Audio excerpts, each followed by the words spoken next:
Agora, a gente vai dar uma pausa rápida para uma reflexão, para a gente não cansar, porque a gente parou em 1930, né?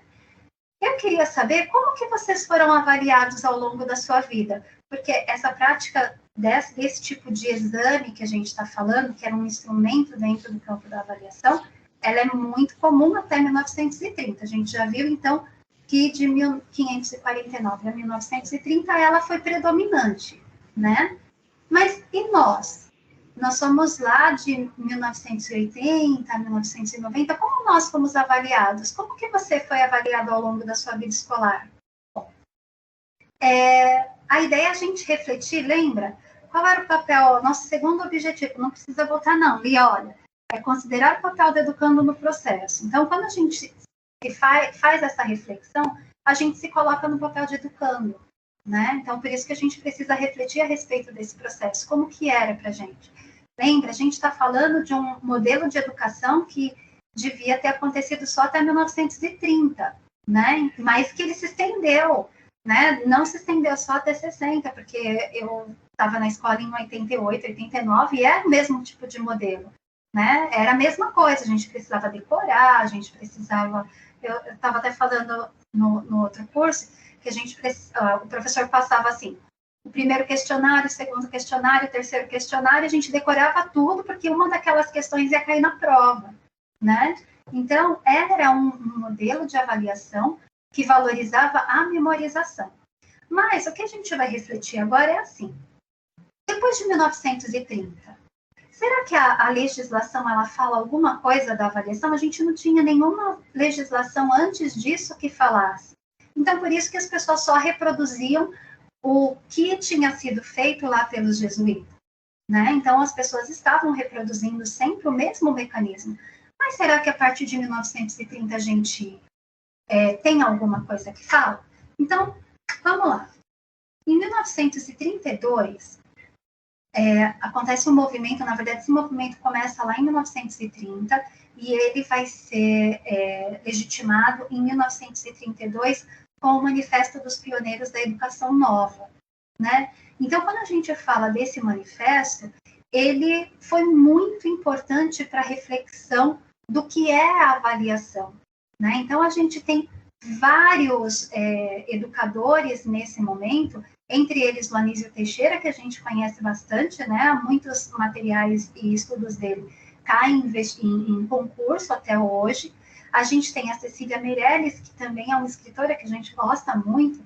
Então, foram pessoas muito importantes, foram 26 ou 27 no total, foram pessoas muito importantes para discutir a educação naquele momento, né? O manifesto não falava nada de avaliação educacional, nada. Mas ele falava da necessidade de repensar a educação. E aí ele trazia a questão do direito da educação para todos. Lembra que eu falei que a educação ela acabava excluindo muitas pessoas? Eles começaram a discussão de garantir a educação para todos. Tinha divergência entre o grupo? Tinha. Muitas pessoas, por exemplo, a Anísio Teixeira falava que você primeiro precisava garantir que todos estivessem na escola para depois você pensar na questão da qualidade. Não que qualidade não fosse importante, ela era, mas ele achava que primeiro você garante uma coisa e depois outra. Outros educadores não, acreditavam que à medida que você insere, que você garante a quantidade de vagas para todo mundo, você precisa ao mesmo tempo garantir a qualidade. Então, havia divergência entre esse grupo? Havia. Mas eles eram unânimes em acreditar que a educação devia ser para todos, né? Essa discussão, ela vai até 1960, quando em 1961, eles publicam a primeira LDB, tá? Então, a primeira LDB, ela é publicada nesse momento, né? Nessa época, a gente até olhou e falou assim, nossa, mas a LDB, ela existiu já desde esse momento, desde 1961? Sim, era uma lei que ela pretendia fixar as diretrizes da educação básica, né? E o ministro da Educação na época, que era o Manuel Lourenço Filho, ele tinha sido uma das pessoas que estavam discutindo a questão da escola nova, de como que você garante a educação, o que você faz para que todos possam ter. O que é essa primeira LDB? O que ela traz para a gente a respeito da avaliação? 1961, ela diz assim: a apuração do rendimento escolar ficará a cargo dos estabelecimentos de ensino, aos quais caberá expedir certificados de conclusão de séries, ciclos e diplomas de conclusão de curso. Todo mundo fazia isso, né? Na avaliação do aproveitamento do aluno, preponderarão os resultados alcançados durante o ano letivo nas atividades escolares, asseguradas ao professor, nos exames e provas, liberdade de formulação de questões e autoridade de julgamento. Então, eles mantêm a autoridade de julgamento do professor, mas eles dizem que os resultados e os avanços, eles devem ser considerados quando? Durante o ano letivo, nas atividades escolares. Então, era isso que deveria estar prevalecendo, né? Não os exames e as provas. Vejam, gente, só aí, nessa primeira LDB, ele institui, no mínimo, 3 instrumentos de avaliação. Então, se a gente entende a avaliação como um processo grande, os instrumentos de avaliação, eles vão fazer parte desse processo. E aí, ele propõe que os professores utilizem as atividades escolares, as provas e os exames. Uma coisa que a gente precisa deixar bem claro é que o exame é classificatório, né? O exame é o que classifica. A gente tem o Enem, que é o Exame Nacional de Educação do Ensino Médio. É um exame mesmo, ele vai classificar. Vestibulares são exames, ele também classifica. Então, essa é a diferença do exame. O exame, ele tem um papel, ele assume uma função classificatória. E, nessa época, ele não descarta o exame que já era realizado anteriormente, mas ele coloca mais 2 instrumentos diferentes, que são as provas e as atividades escolares. Na época, alguns professores não gostaram muito. Quando a gente pega a história da educação no Brasil, eles não gostaram muito. Por quê? Porque ia dar mais trabalho. Já tinha muito trabalho. Ia dar mais trabalho ainda. Outra coisa que também não agradou muito a população, os professores. Se você coloca um monte de aluno na escola, vai virar uma balbúrdia, vai virar uma confusão. Como que a gente dá conta desse monte de gente que não sabe nem falar, né? Então, assim, não foi uma coisa fácil, né? Esse processo de abrir uma escola para todos, à medida e ao mesmo tempo que você olha para o professor e diz, não, peraí, agora você precisa ter uma diretriz para avaliar e você não pode avaliar só com provas, né? Então, como está mais para uma indicação, os professores continuam avaliando através de provas, que na verdade são exames, porque eles continuam classificando, né? Bom, essa lei, essa primeira LDB, ela dura 10 anos, mas ela dura 10 anos com muitos problemas, porque em 1961 a gente tem aí o início do governo militar, né? E essa LDB, ela não conversava, porque ela tem bases naquele manifesto que foi escrito em 1932, né, que traz a questão da igualdade, dos direitos, né? E a partir de 1962, você tem uma escola que é nacionalista, né? Então, eles têm aquela prática nacionalista, o sentimento nacionalista. Então, eles precisavam mudar. Por isso que eles cancelam, anulam, não sei qual o termo certo, mas eles reescrevem. Então, em 1971, o ministro, que na época era o Jarbas Passarinho, que também era um militar, ele coloca a segunda LDB, que é a segunda lei, né? A Lei de Diretrizes e Bases. Ele dizia assim, olha, segundo o que ele falava, que a educação não é um gasto, mas ela é um investimento. E que quanto mais escolaridade a pessoa tiver, maior vai ser o salário dela. Né? Então, começa aí essa questão de quanto mais você tem que estudar para você ter um bom emprego, você tem que estudar para ter esse acesso, né, a essa escalada social, você tem que estudar que vai garantir. Também nessa época que eles começam a construir, um pouco antes, mas na época do período militar, as FEBEMs, né? Por quê? Porque a educação diz que era para todo mundo. Então, onde que você coloca todo mundo? Então, é aí que surgem as FEBEMs e ela tem o início dela é um início pensando nesse oferecimento de educação para todos. Mas, gente, olha, o Jarbas Passarinho, ele falava que precisava ter um controle ideológico sobre as escolas. A escola não pode ensinar o que quer. Tem que ensinar aquilo que está alinhado com o pensamento do governo, né? Então, não era exatamente assim. Não tinha uma história, não tinha, né? Não tinha uma história no Brasil, precisava contar uma história, né? Precisava se criar uma história, precisava se garantir que o sentimento nacionalista ele estivesse lá. E eles falavam alguma coisa a respeito da avaliação? Sim, eles falavam. Eles diziam assim, ó, lá no artigo 14, a verificação do rendimento escolar ficará na forma regimental a cargo dos estabelecimentos, compreendendo a avaliação do aproveitamento e apuração da assiduidade. Então, aqui eles já inserem a assiduidade, a obrigatoriedade do aluno frequentar as escolas, que é isso que as meninas trouxeram. Tem que ir de uniforme, tem que ir de uniforme. Tem que frequentar? Tem que frequentar. Pode faltar? Não. E isso vai compor o processo de avaliação. Na avaliação do aproveitamento, a ser expressa em notas ou menções, não que elas não fossem, mas agora elas passam a ser obrigatórias, preponderarão os aspectos qualitativos sobre os quantitativos e os resultados obtidos durante o período letivo sobre a prova final, caso esta seja exigida. Percebem que aí ele já não fala mais sobre exame?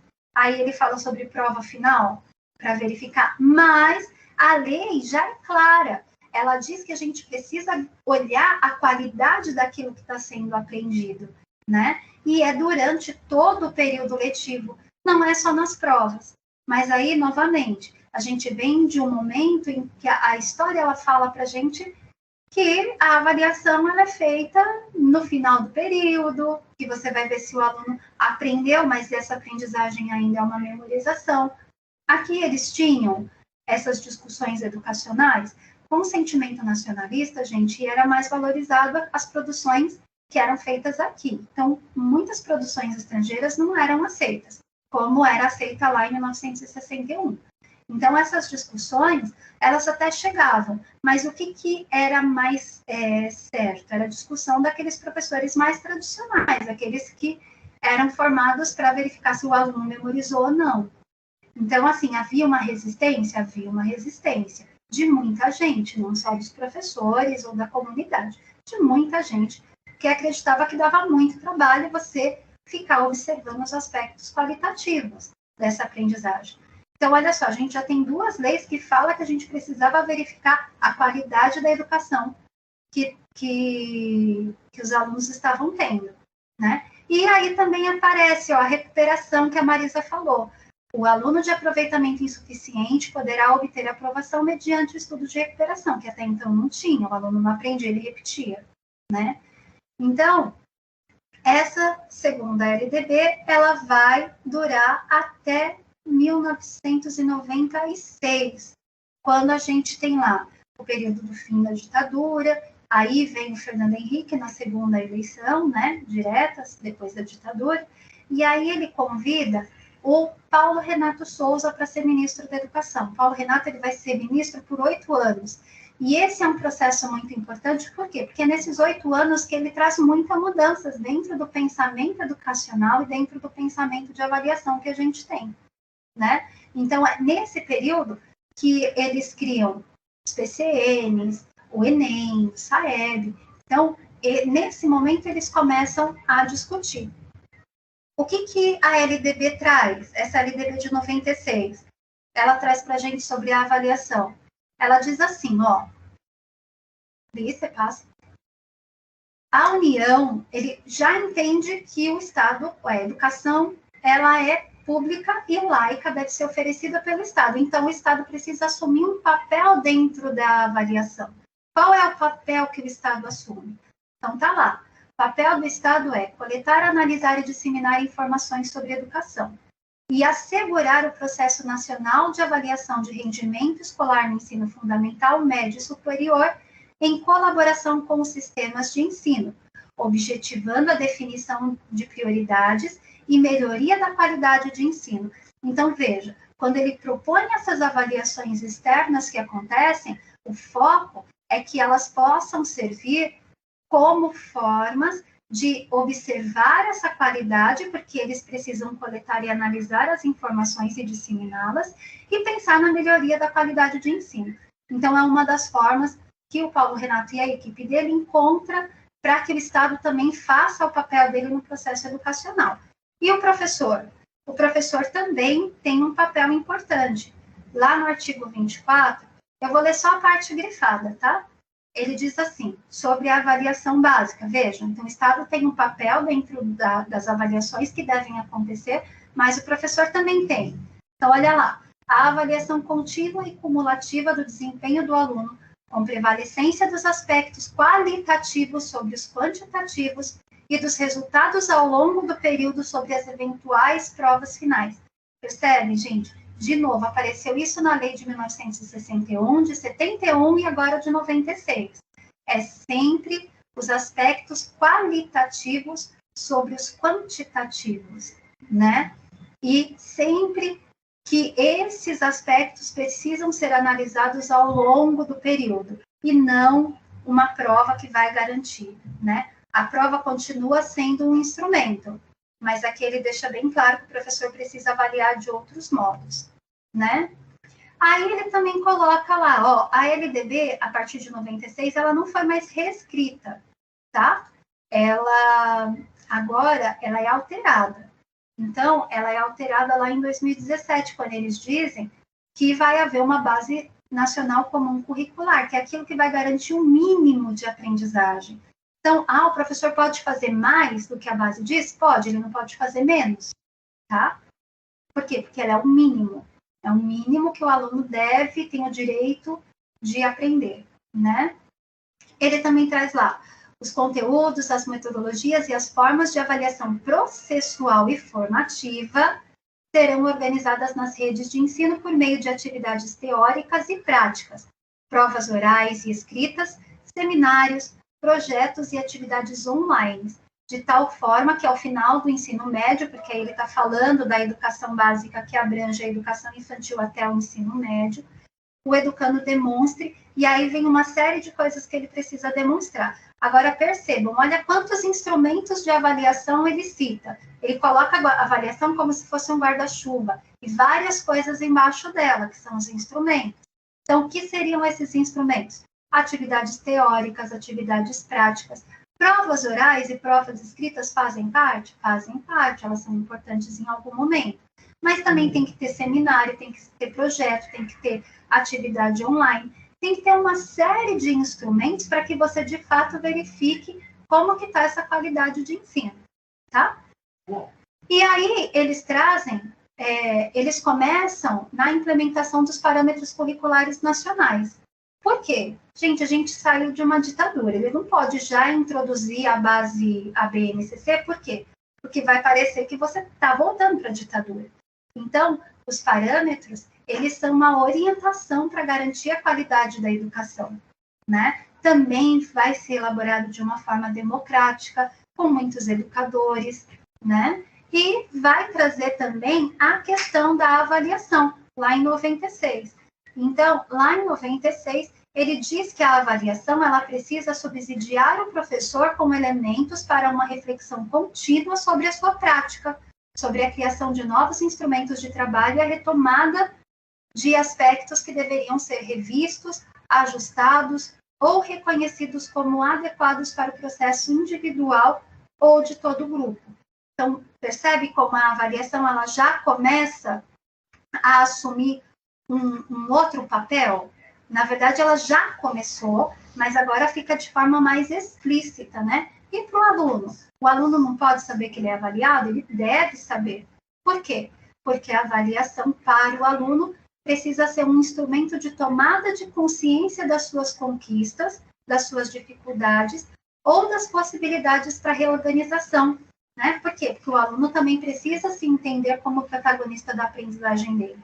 eles não utilizam ainda a palavra protagonista, mas eles já pensam nessa palavra e já pensam nesse papel, tá? Bom, aí em 2017 vem, de fato, a BNCC, que